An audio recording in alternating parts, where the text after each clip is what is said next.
Les pinsons hiboux ont été décrits pour la première fois et emmenés sur la Lune en 1827 par deux naturalistes, Nicholas Aylward Vigor et Thomas Horsfield. Deux sous-espèces ont été scientifiquement classées en 1840 et 1842. Il n'existe aucune trace historique fixe de leur élevage en cage. Il existe deux sous-espèces de pinsons hiboux, qui mesurent environ 10 à 11 cm de haut et pèsent 8 à 9 grammes.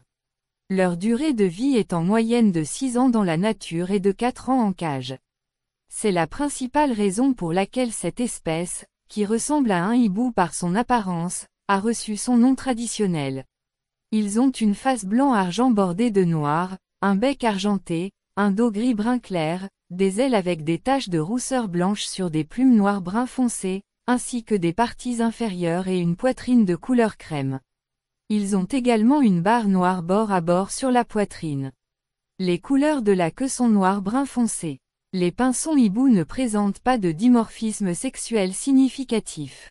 Par conséquent, il n'est pas prudent d'utiliser des moyens visuels pour distinguer les hommes des femmes. Les cris des oiseaux mâles doivent être surveillés. De par leur origine, ils peuvent tolérer la chaleur, mais leur résistance au froid est faible. Les risques mortels commencent à 22 degrés Celsius. Les températures inférieures à 18 degrés Celsius sont mortelles et ne devraient jamais descendre en dessous. Leurs origines evolutives montrent que, comme la plupart des autres oiseaux australiens, ils ont été émergés autour de l'Inde. La patrie de los pecebicenovi, l'une de ces sous-espèces, est l'Australie orientale, et la patrie de los pecaannulosa est l'Australie du nord-nord-ouest. C'est une espèce à grains. Dans la nature, ils se nourrissent de grains verts et secs de plantes à grains, de fruits et légumes de saillies, de vers, d'insectes et de larves. Leur régime alimentaire n'est pas différent dans un environnement engagé. Ils se sont nourris avec divers aliments pour pinsons, des fruits frais, des légumes et des légumes verts, ainsi que de la nourriture vivante. C'est une espèce sociale et docile. Les pinsons ibex, qui vivent en groupe dans la nature, peuvent être hébergés et reproduits avec d'autres espèces dociles dans des cages suspendues. Malgré leur petite taille, ils sont des oiseaux très actifs et mobiles, et leur fournir un espace où ils peuvent se déplacer a un impact sur leur psychologie et leur développement. Pendant les périodes de reproduction, les oiseaux mâles courtisent les femelles en gazillant rapidement avec une voix et taille. Les saisons de reproduction dans la nature varient selon les régions, mais se situent à la fin de la saison des pluies et pendant les mois d'automne-printemps. Ils construisent généralement leur nid sur les herbes hautes et les parties basses des arbres.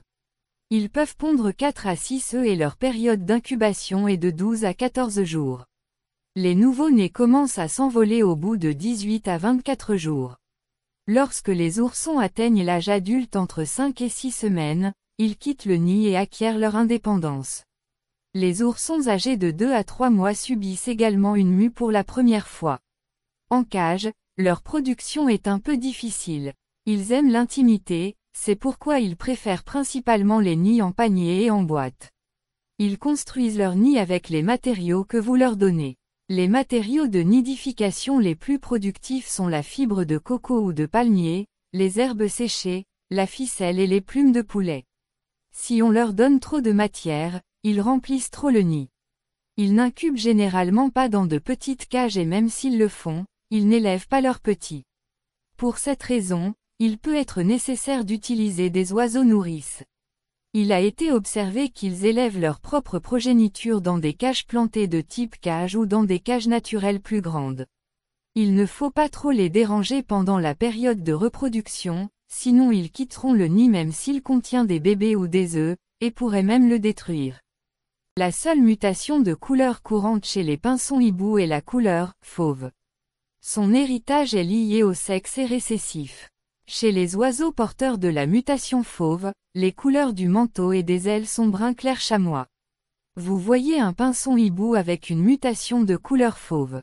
Nous avons également dit qu'il existe deux sous-espèces de pinsons hibou. Ces espèces sont réparties selon les couleurs de leur arrière-train. Bien que la couleur du croupion ne soit pas considérée comme une mutation fondamentale, elle mérite d'être mentionnée. L'espèce Bichnovi a essentiellement un croupion blanc, tandis que l'espèce Annulosa a un croupion noir. L'héritage des couleurs du croupion est codominant. Les oiseaux avec des allèles de couleur de croupe blanc et noir ont des plumes noires et blanches dans la zone du croupion en même temps. Vous pouvez voir la différence entre la couleur du croupion noir et blanc. Bien que les deux espèces survivent, les pinsons à croupion blanc sont plusieurs fois plus communs que les pinsons noirs.